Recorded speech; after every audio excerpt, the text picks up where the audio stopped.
Good afternoon, everybody. It's 2:45. So we're going to get started with our next presentation. We have a lot to cover in this hour. I decided in order to make sure you all meet your homework assignment, I'm just going to read the SIR guide verbatim for the next hour, okay? Just kidding. So I'm glad that you all have come back after your break to join us this afternoon. I'm going to be talking about the re-baseline in depth. I'm also taking a page from Rashad's book. So you're probably wondering why there is a rubber ducky on the front of my slide here today. So I have a little story. So shortly after I got married and changed my name to Dudeck, which was much shorter last name than my maiden name. My maiden name is Dembinski, and so, it's really intimidating for people to see it, and so misspellings, mispronunciations, everything. So when I had Dudeck now, I'm like, awesome. No one's going to misspell it. Nobody's going to mispronounce it. We're good. So I go to a luncheon, and I'm looking for my name tag, and my name tag actually said Maggie Duck. And so I was like, really? My husband's name is Donald. So no, I'm just kidding. It's not really. After that, I tell my coworkers and friends, and of course, I started to get this collection of rubber duckies. A lot of rubber duckies. I've come to embrace the duck, okay? And so my office actually now has a lot of rubber duckies kind of like on the windowsill and on the cabinet and on over here and over there. And some are actually in a storage box because I don't have enough room for all the rubber duckies I have. So anyways, a few months ago, I get into work one day, and someone had put literally all my ducks in a row. And so I don't know who did it. It was either a really sweet housekeeping staff member or somebody on my team is maybe trying to tell me something. I don't know. It was much appreciated, and these ducks actually represent maybe about a third of all the ducks I have. I've gotten to the point where it's like I bring certain ones out for certain holidays, so it's a little bit of a mess. But all that to say, I hope when we go through today's presentation, we can kind of help you feel a little bit more comfortable about getting your ducks in a row when we start talking about the HAI data and the new baseline. So first of all, we're gonna cover how to interpret SIRs for multiple HAIs within a facility. When my colleagues come up here and teach you about the new models, some of which you've heard and some are to come tomorrow, it's focused on that specific type of HAI because there's a lot of details. But today we're going to try and bring them all together to the extent possible. I'll also talk about how you can use additional reports within the application to complement your SIR data. Now, that's not to say there's not other valuable data at your hospital living outside of NHSN, but we do want to focus on what we have available to you. And also demonstrate how to analyze changes in HAI incidence between two time periods. So that'll be towards the end of our hour. So I actually do have a turning point question here, and I selected anonymous, but let's just put that down here. Garfield is saying, what a beautiful view. I mean, help. So I don't actually have a correct answer here, but I am interested in hearing from all of you using your clickers. How are you feeling about NHSN analysis so far? Great, you're a know-it-all. B, pretty good, but maybe some more information is helpful. C, okay, I guess. And D, help. That is, if you have not already run out the door. So I just want to see how you're all feeling this afternoon.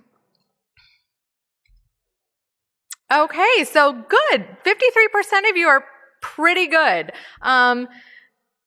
And we also have some that are okay and maybe a couple folks that need more help. And that's okay because that's why we're here. So it gives me a sense of how you're feeling, and good to know there's only a few know-it-alls in the crowd. So to summarize what we've learned so far, we've talked about the history, some of the methods behind our rebaseline, introducing you all on how to run your data in NHSN, particularly given some of the changes to our application. You've also learned how to interpret statistical measures like p-values and confidence intervals, and that's valuable information. Rashad took you through how to run and interpret your TAP reports for the facility, and we've also highlighted your device-associated SIRs and risk adjustment. So that was all yesterday, and oh my goodness, that's a lot of information. We still have more to come. Tomorrow, Rebecca will go through highlights of the SSI SIRs and talk about how to see which procedures and events are included and excluded from your SIRs. Lindsay will go through details of the Lab ID SIRs and highlighting some new information about those models. And then, of course, we want to bring it all together for you, including rates, SIRs, and graphical display. And so my job for between now and 3:45 is to go through that third bullet. We're going to try and bring it all together. It's not really all because there's quite a bit, but we're going to try and bring some of these different components together. So I figured it would be best if we covered an example hospital for our presentation today. So this is a fairly large hospital. We're going to be using a 400-bed major teaching acute care hospital that has 100 ICU beds, and the rest are non-ICU inpatient. We do have a CMS certified IRF unit, and we also have an ED and an observation unit. The reason I'm putting those specific bullet points in here is that it'll all come together when we start to learn how to read about some of the parameter estimates for some of these models. So our big scenario is that we need to go through an annual review. I'm sure many of you have to do some sort of annual review or quarterly review with your HAI data, right? Yes? Yeah. So you're preparing for a report to your hospital leadership. And you've already learned our new 2015 baseline provides some improved risk adjustment, and it's more timely and contemporary comparison. So you decide you're going to use the new baseline for your SIR calculations. You're just going to go with it. In addition to providing the summary for the calendar year of 16, you've also been asked to summarize your HAI experience for your hospital over 3 years worth of time. 2014 to 2016, and you'll be asked to suggest areas of prioritization for additional prevention efforts moving forward. So where to begin? That's a lot to undertake, right? You all perform a lot of HAI surveillance in your hospitals. It's a lot to have to summarize. The first thing I want to do is I want to make some assumptions about what we're about to go on here. First of all, let's assume your team, you've been regularly analyzing your data throughout the year. So all that to say, we don't have any surprises. So we're not going to touch on anything to do with data quality in today's presentation. You've already addressed all of that stuff. So really we're looking at what do the final data actually say. And also your hospital has been reporting for these measures that I've listed here. For today, I decided to focus on just one medical ICU, one surgical ICU, and a mixed acuity unit, okay? So that's what we'll be doing for CLABSI and COUTI. And for VAE, we have about 6 months, or exactly 6 months of data, because up here we say we began that surveillance in 2016 just for our 2 ICUs. Now that we've got those assumptions covered, we're going to go ahead and run our 2016 annual SIRs for each of these HAIs. So I'm going to start first with device-associated infections. And the reason I'm doing that is because, we're performing the surveillance in the same units. They all collect patient days. They all collect device days. They're very similar in the overall methods for that surveillance and collection. So what we have on this screen here is that each folder is an event type. So we got CLABSI, we've got urinary catheter associated UTI, and ventilator associated events. And each of the SIR outputs that I've highlighted, you can see say acute care hospital. So remember, the new risk models are all separate depending on setting. So because I'm at an acute care hospital, those are the reports I want to run. Now, I did mention that I did have an IRF unit. We're not going to spend really much time on that today, but if I need data for my IRF unit, I want to go to the IRF or the inpatient rehab facility reports specifically. Those data will not be included with the rest of my acute care hospital. So my first option is I can run each of those separately. There's nothing wrong with that. That's how I choose to do it. That's fine. A second option is to create a report set. This used to be called an output options set. If there are reports that you have to run at the same time, and on a regular basis or even semi-regular basis, you can use a report set. This basically means that you set up things ahead of time and can hit the run button once when you're ready to run the report and everything comes out for you. I already created some custom reports in my example. So in order to create my report set, I go to My Custom Reports on your Analysis Output Options screen, and then go to My Report Sets at the bottom, and there's an option for Create New Report Set. That will give you another window, and you can title it. I decided to title this Annual Device Associated SIRs. You can update your format. For today, I'm leaving it as HTML. I'm going to show descriptive variable names, and then I get to add reports. So I click that button at the bottom, and you'll get a list of a ton of reports, basically every report that's available within that component in NHSN. The nice thing about this, however, is that I can search all of the reports. So I decided in this top bar here for available reports, I typed in SIR. And luckily, my 3 custom reports that I titled Annual came up on top because it's alphabetical. So once I see these reports, I check those boxes next to those reports. Notice also it tells me what analysis data set is being used, and it tells me it is a custom report. And then I click the Select button, and they show up in this new box here under Selected Reports. Now we have these options to the right here. It's very similar to if you're modifying a line list. I could change the order on when these appear in my report.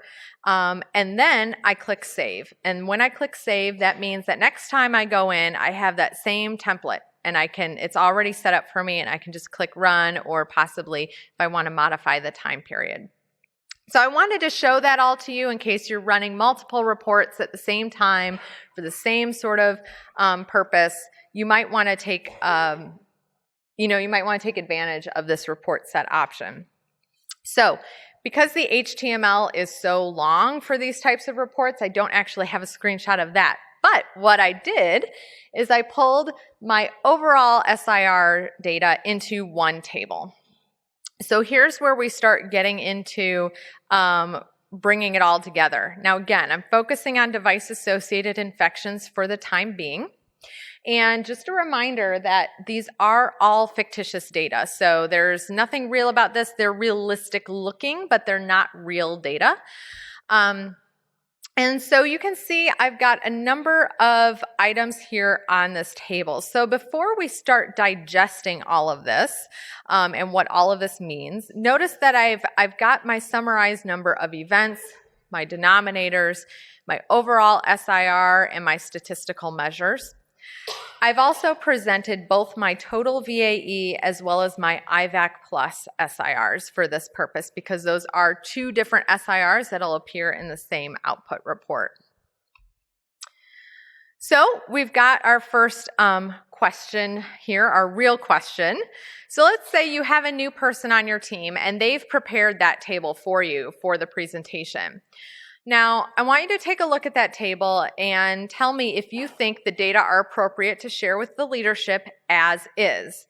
I've got 4 options here that you all can read, so I want you to carefully think about it and and start using the clickers to respond. Let me move this up here if I can so you all can see.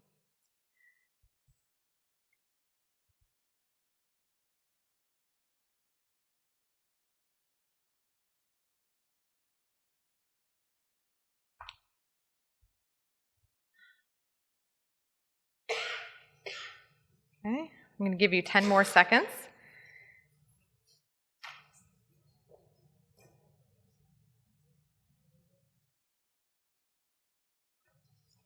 Okay, so how do we do? All right, so we're all over the place. Now, I really did expect that you all, many of you would answer with A, and I'm sorry you can't see the percentages here. I don't think I aligned this correctly. But clearly a large majority said A. But here's what I said. I said B. And I said that because the rates are not risk adjusted. Now, I kind of threw that in there and kind of tricked you all a little bit. But notice here that I have a column for rate. I have the rate for all of these HAI types. And this is not a risk adjusted rate. It's an overall crude, unadjusted rate. And so the reason I said I wouldn't want to present it that way to leadership is because that really doesn't give us enough information to tell us what's actually happening in our hospitals, especially if there's a disproportionate amount of HAIs or higher rates in some units compared to others. So, what I have on here also is obviously rates can differ depending on the patient population and your patient care areas. So there's also, we don't have national overall unadjusted rates for these measures either. So when we're presenting data like this, we want to try and use the risk-adjusted data that we have available instead. So I'm going to quickly go through an example interpretation here of when we're presenting data on all of these HAIs. So you can see some ways of how these data can be summarized. So we can say during this year, we had 14 CLABSIs in 27 counties identified in 2 ICUs and the mixed acuity unit. So the point there is, how many infections did we have and where, right? Then on the second bullet, we're getting into some of the data regarding the SIR. So we say based on 2015 national data, our CLABSI SIR was significantly high at 2.288. So we say significant because why? Our p-value is less than 0.05. Our confidence interval also indicates statistical significance. And we can say there were 128% more infections than what was predicted to occur, given the types of patients and amount of central line days. So that's getting at, what is used to get into that calculation. So types of patients, we're really getting at the types of units and how we define locations and the central line days, because it does depend on the amount of exposure or line days that you have. For our county SIR, we had 21% fewer infections than predicted. And we say that because our SIR is 0.79. So it's 21% fewer. And while this is less than 1, it is not statistically significant. So that may tell us we still have more work to do. Our p-value is not quite significant, but we're heading in the right direction. When we talk about VAE surveillance, I think one of the important things here is that, we only have 6 months of data, but that doesn't mean we just discount it, but we may not want to put a ton of weight on it either because we're still working on this. So we can say we began our VAE surveillance in 2 of our ICUs in July, and in 6 months we identified 16 VAEs, so that's my total VAE event count. And 5 of those were either IVAC or PVAP. And you could even take that a step further to say, how many were actually just PVAP. And neither of these are statistically significant. We can see that by looking at our p-value and confidence interval, meaning that these are no different than 1. So, when I looked at this, I thought, well, given that we only have 6 months of data, we still need to continue our surveillance of this, and we'll closely monitor for prevention opportunities as we're performing this surveillance in these ICUs.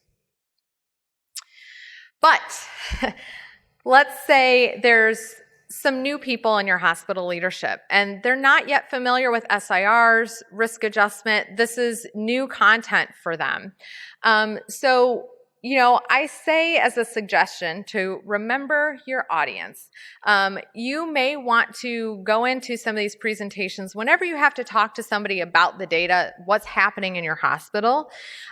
Be prepared with some of the high-level information about the SIRs. And we'll talk a little bit about how to know the risk adjustment that applies to your hospital.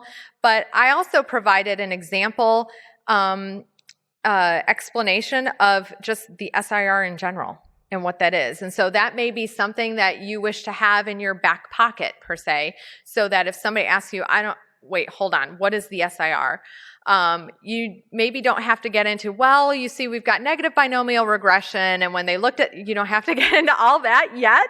But I do say that you do want to let them know it's risk adjusted. It is a summary measure, how it compares your hospital to the national data and what time frame, and it allows you to measure progress over time. So those are some of the high-level important key points on that. So your hospital and risk adjustment. So, we've been talking about the SIR guide, and I know Zulika gave you all some homework. It does provide various information about the SIR and the models.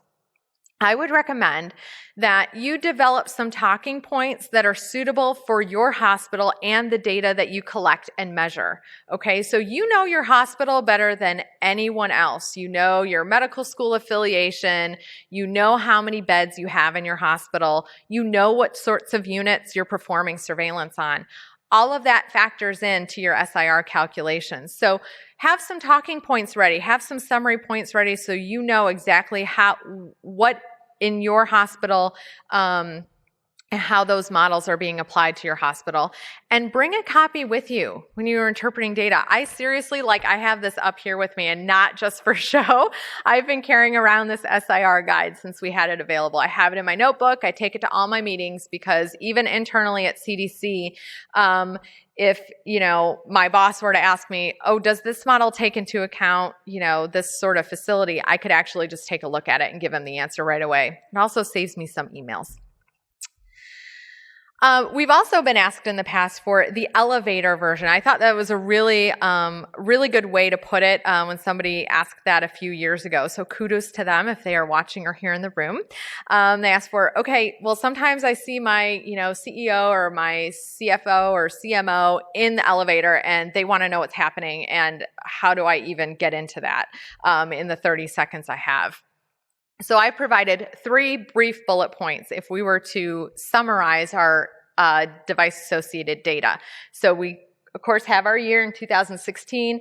Our hospital experienced a significantly high amount of CLABSIs, 128% more than predicted given the national data. We are making progress with CAUTI, 21% less than predicted, although this is not statistically significant and additional prevention efforts are still needed. And then finally, we have 6 months of VAE data, and we'll be closely monitoring incidence of these events over the next several months. So I know I just spoke through that really quickly because I didn't want to have to, put you through the pain of me reading the entire bullets too slowly. But you get my point that, yes, the SIR can be a complicated measure for those who are not used to it, but there are ways to interpret that. Another way is to get into information that's in the TAP report that Rashad talked about, and that, how many excess infections do we have? What do we need to prevent to reach our goal? That could be another thing that you could bring up with some of these HAIs. So I have another question for you.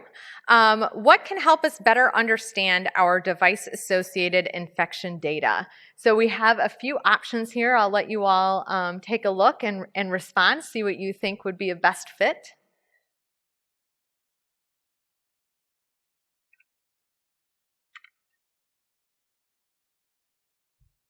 And I'll give you 10 more seconds.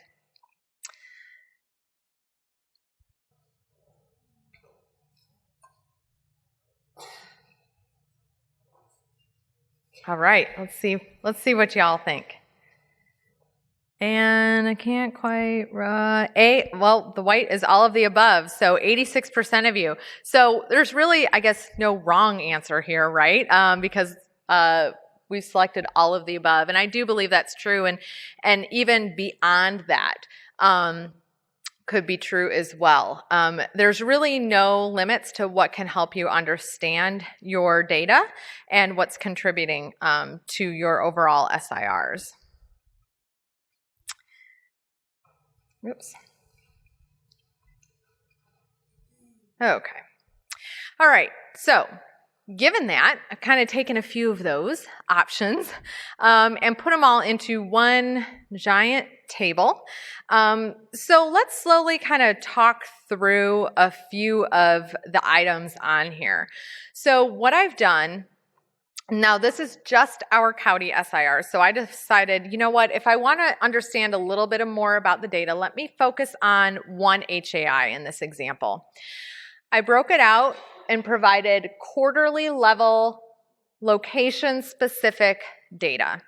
So this is giving me my events, my denominator, device days and patient days, the predicted number of infections, so it's kind of hard to see, so I'll just use the mouse, the SIR for each of these, and the rate and the device utilization ratio.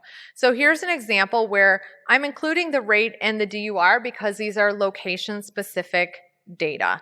And so I want to have another measure at the location level and quarterly level of what's happening in my data. So one of the things I noticed in this table is that my urinary catheter days here in the third column, notice that for my medical ICU and my surgical ICU, we could say they're pretty close to each other. They're not too far off. We've got well over 2,000. My mixed acuity unit, obviously much lower urinary catheter days. But look at my number predicted between my medical ICU and my surgical ICU, okay? I have a much higher predicted number of infections for my surgical ICU. So what does that tell me?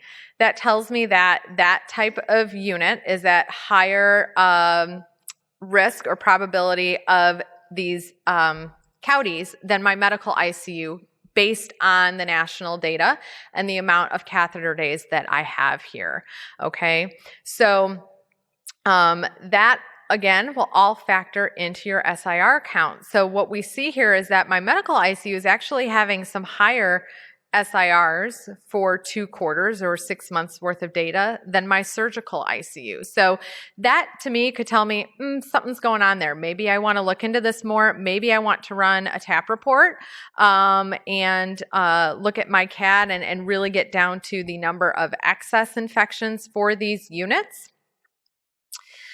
My mixed acuity unit, I don't have an SIR calculated. And why is that? Because my predicted is less than 1, right? Does that mean I can just throw away and just forget about those data and be like, it's nothing there? I would say no. I still had 3 infections over the year, but maybe something like the rates and the device utilization ratios can help add to that story. So I don't really have an SIR here, but I do have my rates. That rate for the first quarter is 3.64 per 1,000 catheter days. That's pretty high. Probably want to keep an eye on that. So again, one example of how you may want to bring your data together and look at the data. You could also evaluate the patient days.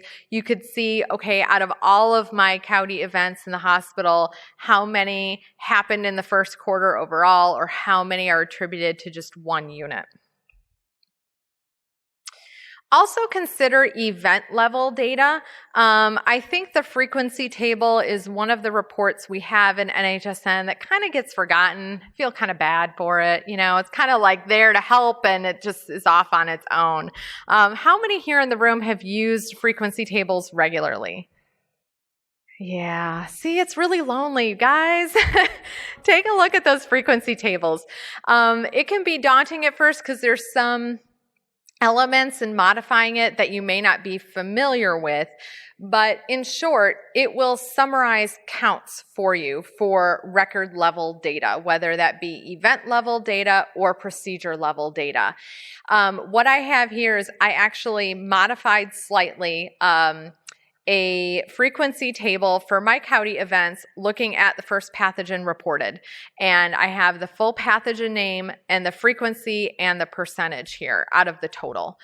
This is one example. You may want to cross-tabulate this by quarter or by month. You may want to look at information specific to your procedure level data. If you're interested in which procedures are reported under which wound class for a specific category. The list goes on. It basically just helps you summarize and count and provide percentages. There is also an option in there to run a chi-square test if you want to get a little bit more sophisticated on that. But at the high level, it can really help you summarize what's feeding into your overall HAI experience. I'm going to move on now to the lab ID and SSI reports. Again, this is very similar to what you've seen with the device-associated data, is that the SIRs are all broken out by setting. But with SSI, we actually have all these different model categories. So we have the complex AR, the all, and pediatric versus adult. We have data for procedure and surgeon. So there's a lot, and Rebecca will talk about some of that tomorrow. And here, what I've done just for today's purposes is I've put both of my summarized table on one slide here so we can kind of talk through it. Very similar to what we saw for device-associated, except for SSI data. We have number of procedures instead of number of patient days. And for the lab ID, we have number of patient days as well. All right, so I'm going to test your knowledge here to kind of get you prepared for tomorrow when Rebecca starts presenting on SSIs. So true or false, the overall SSI SIR is an average of the procedure-specific SIRs.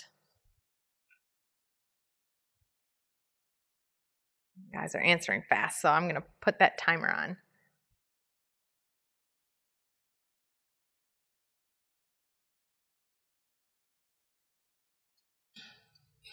Okay, so how'd we do? Here we go. Okay, 81% of you said false, 19% said true, and the correct answer is false, so good job.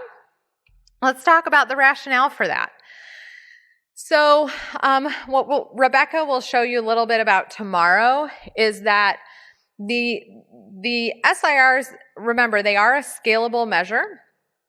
And so our overall SIR here in the top row is actually calculated by taking the sum of the SSI events for each of these 4 categories and dividing it by the sum of the predicted number of events, including those that's less than 1.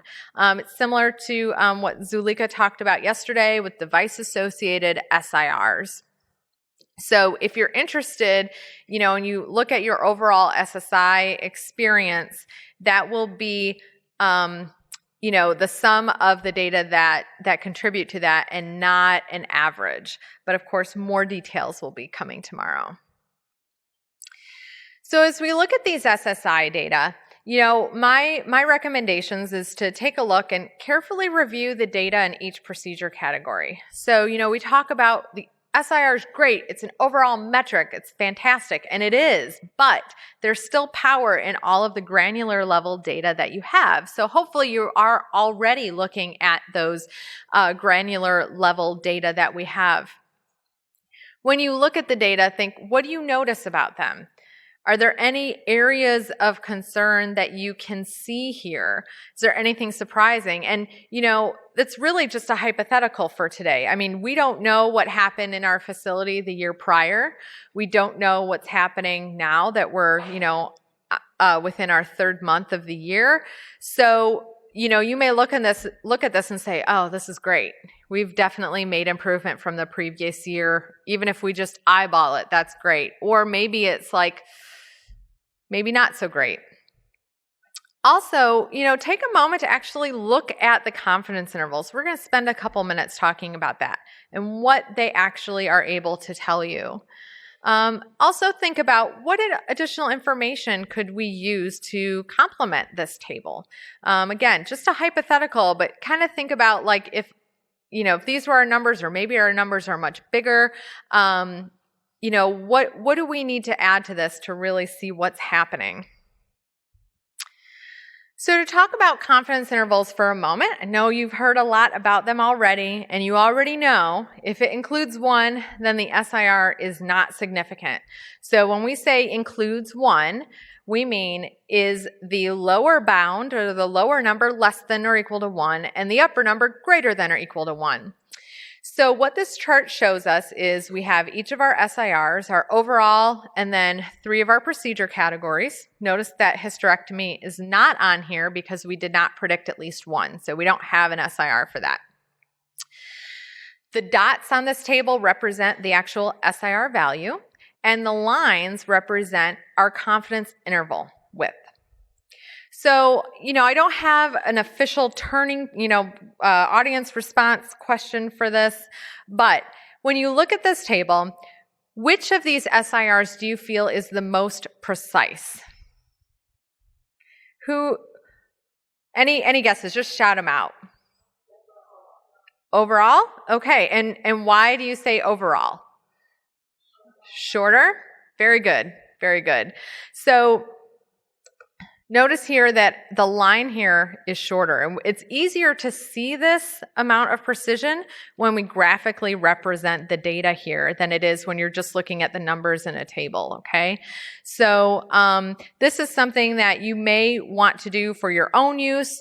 Maybe you want to present data like this to other individuals who are interested in the data, but providing the confidence interval can really help you see not only is it significant, because we have a line of 1 here, this dotted line, but also we can see where the lower and the upper bounds are and how precise.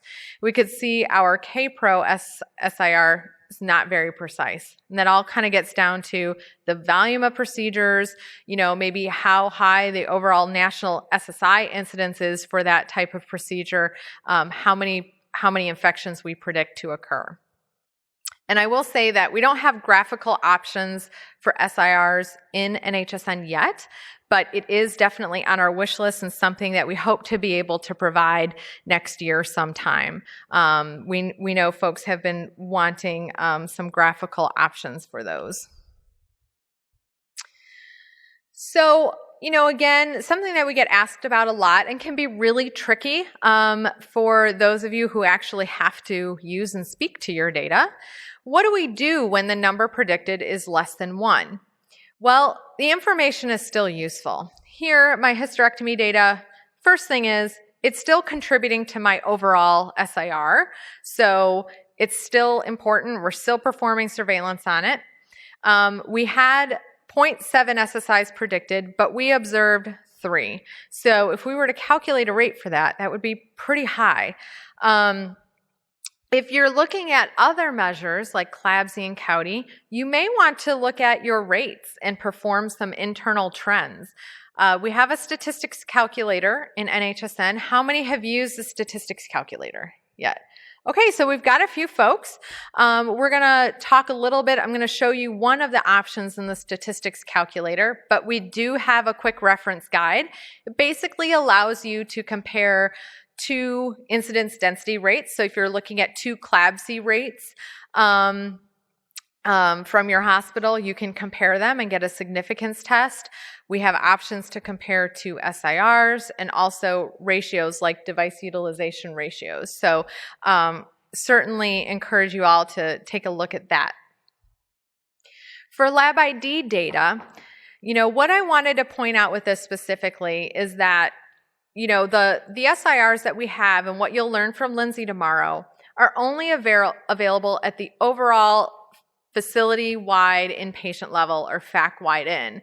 That's due to many reasons, including how the denominator data are collected as a result of requirements imposed upon you all for CMS reporting. So it's the most widely available data we have for lab ID.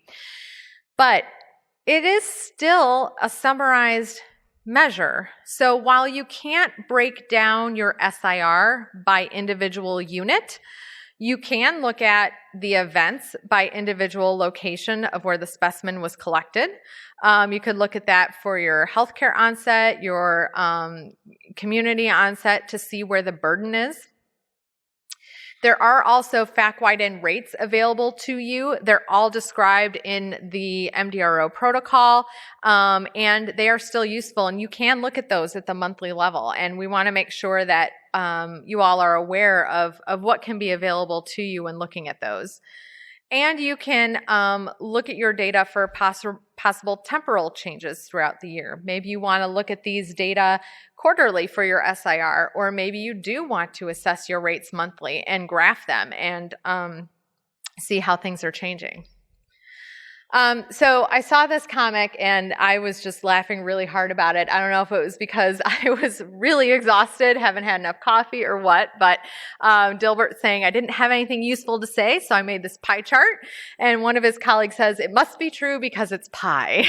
I don't know, maybe it's because I gave up desserts for Lent, and so I just really need a dessert.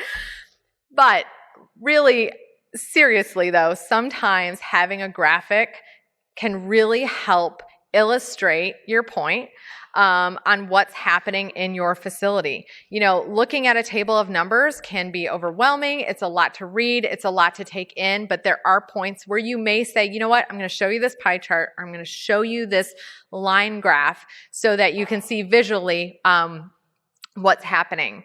So we certainly encourage that as well. We do have pie charts and bar charts in NHSN that you could use for event level data.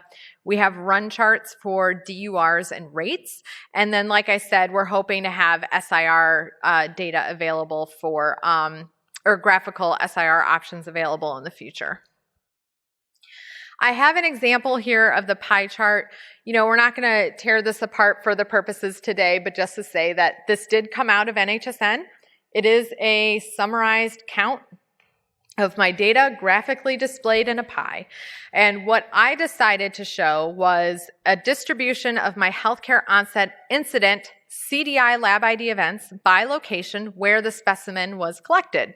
And so one of the things I wanted to point out, just to get a little bit back to that IRF situation, is maybe hard to see, but one of the areas where I had a healthcare onset incident event is my CMS IRF. Now, that event or those events would not be included in my FACWIDE-in SIR. So hopefully I'm aware of that already, but I just need to know that that's not contributing to my overall SIR. You know, make sure you run those data separately. Okay, let's get a little bit into your hospital and risk adjustment. I call it part 2. We're going to go a little bit more into the details. I want to focus on our MRSA blood SIR right now. And when we look at this, we can see that our p-value here is greater than 0.05. So we know it's not statistically different from 1, but our SIR is 1.385. So we have approximately 38% more infections than predicted. So we may be curious ourselves, or someone may ask us, what goes into making up that SIR for a hospital? So we're going to look at the details in the SIR guide. So this is actually on pages 34 and 35 of the full SIR guide. The pages in your resource guide may be different, but essentially this is the summary table for the MRSA blood lab ID for acute care hospitals.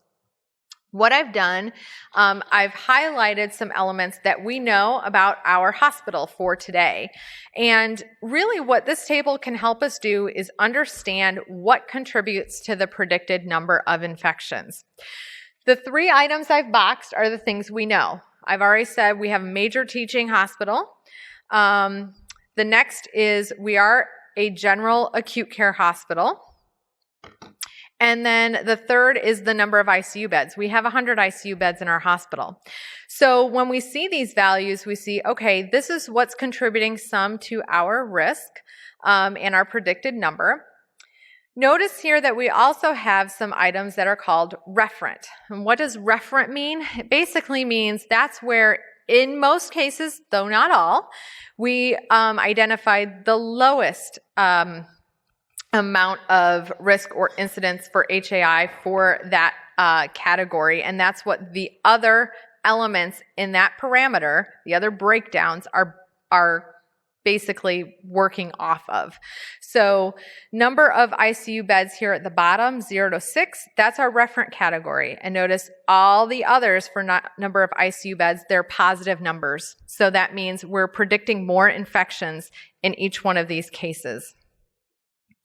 What we don't know about our facility, and we're not going to get into today, but we don't know, I haven't talked about what the community onset prevalence rate is. That factors into our SIR.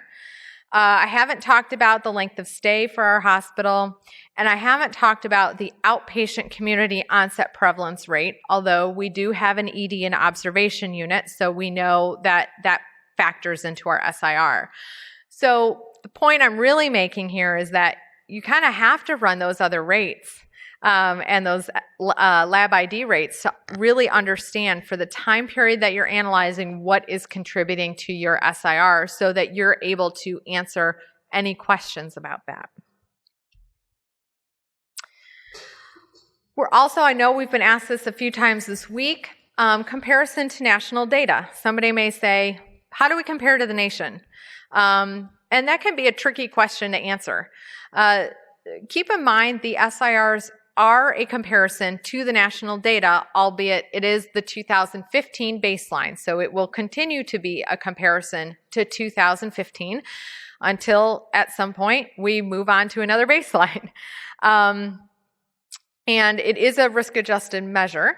Zulika talked about the predicted rate calculator, and that will allow you to get the national risk-adjusted rates for that same time period and risk adjustment. And the upcoming national and state SIR report will also give you percentile distributions for each SIR, or for each HAI. So that will be available, and you could use that to see where you fall in the distribution. All right, one of the things, remember, we were asked about is we need to summarize our experience over the past 3 years. So we're going to use graphics to illustrate changes over time.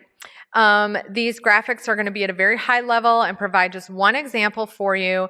And to be honest, it's not specific to the data that we talked about, but it's going to be similar, and it's going to be a longer time period than what we've previously discussed, but you'll get the idea.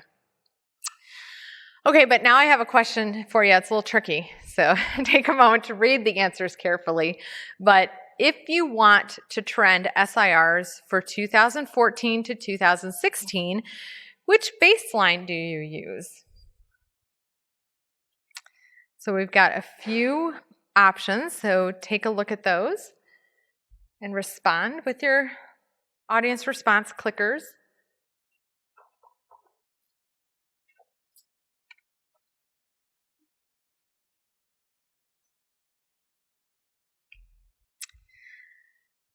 Okay, got a few seconds left.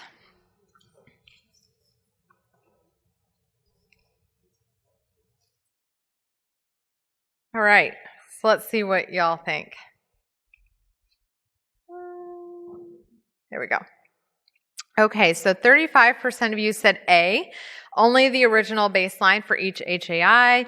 Next up is 22%. E, it depends, so none of the above. I think that's reasonable, and part of me was thinking about that myself.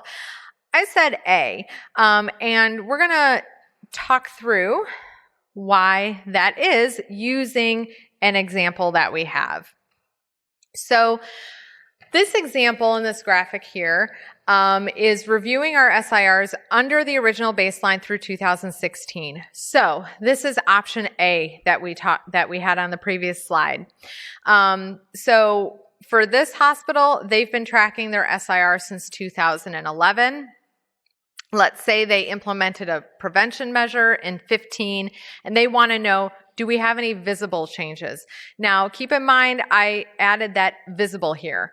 We don't have any statistical comparisons going on in this graphic. It really is just a visual way to say, do we notice a downward trend? And here we do. We've documented and marked that, the SIR is calculated under the 2006 to 2008 national baseline. We have a bolded line at 1 to indicate that's the national baseline so people can see, what's below the national. The other thing, however, is that this display stops at 2016. If we wanted to expand into 2017, we might run into a little bit of trouble.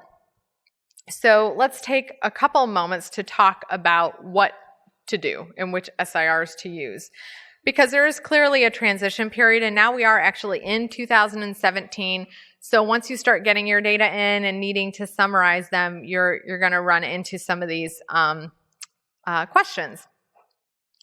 So what I've just shown is something that you can do, you probably have done, is you review your SIRs under the original baseline through 2016. We've already talked about that the SIRs under the original baselines will be available through 2016 data. There's nothing wrong with using them. They are still available for you and can allow you to look at your prevention activities over a long period of time and progress over that time from the original baseline. But you do need to transition. So we do recommend, and I would recommend that you begin looking at your SIRs under the new baseline from 2015 and forward. So we have 2 overlapping years, 15 and 16. Both of those years you can look at the old and you can look at the new and begin to see how things are headed and the direction they're heading. Consider the 2015 kind of a new starting place for measuring your data. And, at CDC, we are using the new baseline with our 2015 data for the progress report, and, those data have been shared with CMS as well. So we'll also show you some examples, but keep in mind some basic principles of displaying your data. Understand the time periods that are available for each baseline. If you're displaying your data over time in a continuous line, the SIRs from all time periods have to be calculated under the same baseline because, again, you would be otherwise trying to connect things that are making 2 different comparisons. Just think of it as 2 different comparisons. Like you would not draw a line between your VAE SIR and your CLABSI SIR, right? So while maybe it's not that dramatic, it is still pretty a dramatic change.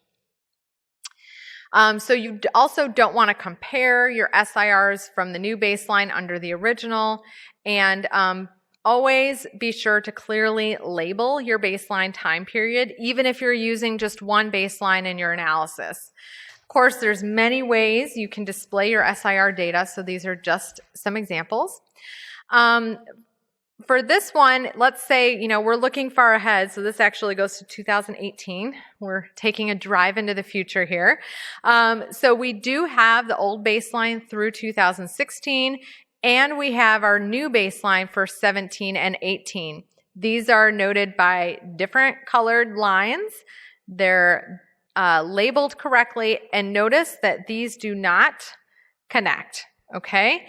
We don't want to compare them. We don't want to say, oh my gosh, our SIR went up for CLABSI. That's not really what we want to say. Instead, we want to focus on the fact that we're starting from a new point and let's see where we're headed from that point. So when you're presenting these data for the first time, here's another example of what you could do. This one is starting to use the new baseline from 2015. So you may want to show the data under the old baseline just to say, we did have progress in the past when we looked at the old baseline, but now we're starting from a new, basically reference, okay? So we're starting fresh. Now where are we going? The talking points, very similar to what we saw in our data tables. Just because it's graphical doesn't mean our interpretation is any different.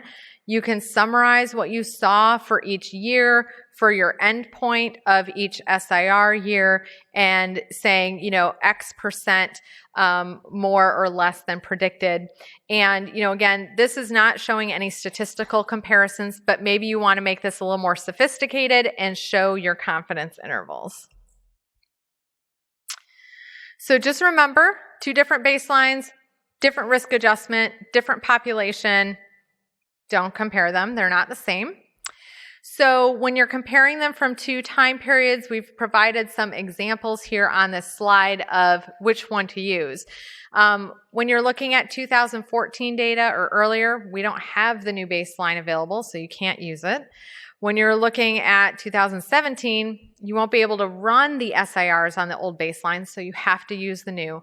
But 15 and 16 allow you to have that transition period. So I think what I'm going to just kind of briefly go through now as our final example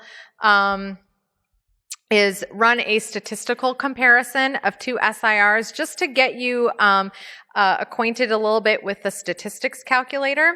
So this is back to our original example. Our 2016 SIR under the new baseline is 0.79. We know that already. But what I didn't show you before is the previous year's SIR, and in this case, it is 1.111. So we need to know is, do we have a significant change? So we can use our statistics calculator here to compare two standardized infection ratios. And what it will give us is we basically type in the number of observed infections, the number of expected, and then we hit calculate. And when we hit calculate, we are given a p-value and a confidence interval, and we're able to see if we have made any improvement, if we see any significant change. So based on our p-value that we have here in our confidence interval, what conclusions can we make about the COUTI experience?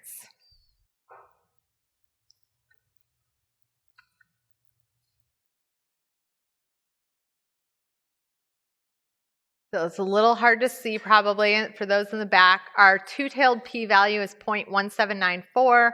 Our confidence interval is 0.429 to 1.168. We're running a little short on time, so I'm going to put on a 10-second timer.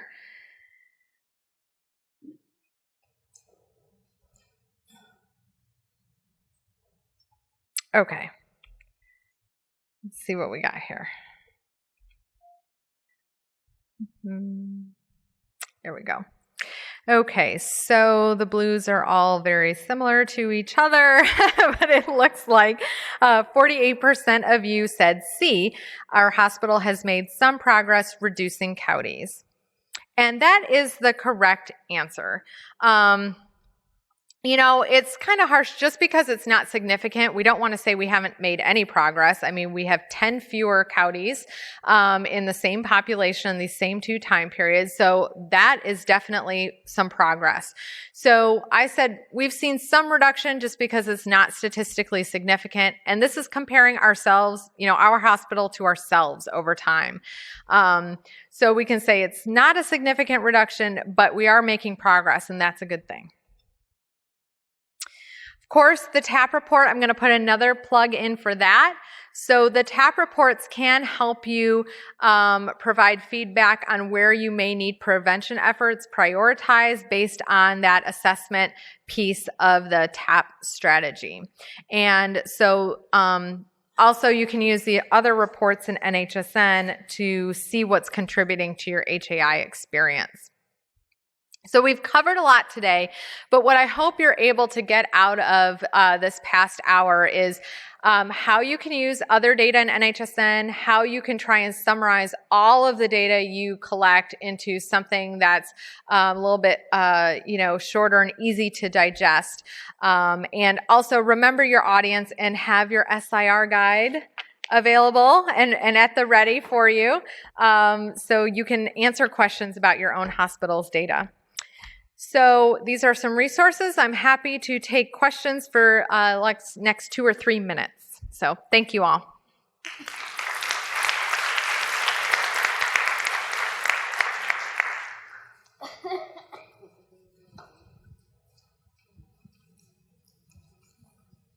On the statistics calculator, can you do that by fiscal year also? Because they're always asking me for data by fiscal year.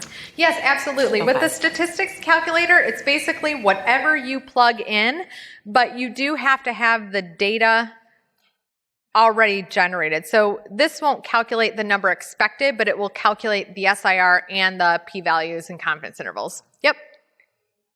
Yeah. Hi. Hi. You've published the, I'm Joe from Michigan, and you published the measures for the binomial regression Yes. that measures the mean, and the p-values are a little different. Do you have a statistical definition of what gets the p-values for us? Or do we have to use your calculator in order to get those? Oh, so thank you for asking that question. So, Joe, I think you're referring to the p-values we've provided in the SIR guide for each of the parameters, correct? Oh, they're provided in the guide. Well, yes, there are p-values in here in the SIR guide. And those are just to show you the significance of that factor in the actual model. It won't impact what gets included for, or what you need for it. If that makes sense. Thanks. Okay, thank you. Yes. Hi, I'm Robin from Rhode Island. At one time, CDC was working on, the math statistics people were working on a metric. I want to say it was called the ARM, A-R-M, Yes. having to do with reporting SIRS for when the expected was less than 1 or something like that. And I was wondering if you've gotten any further on that or decided not to move forward with that.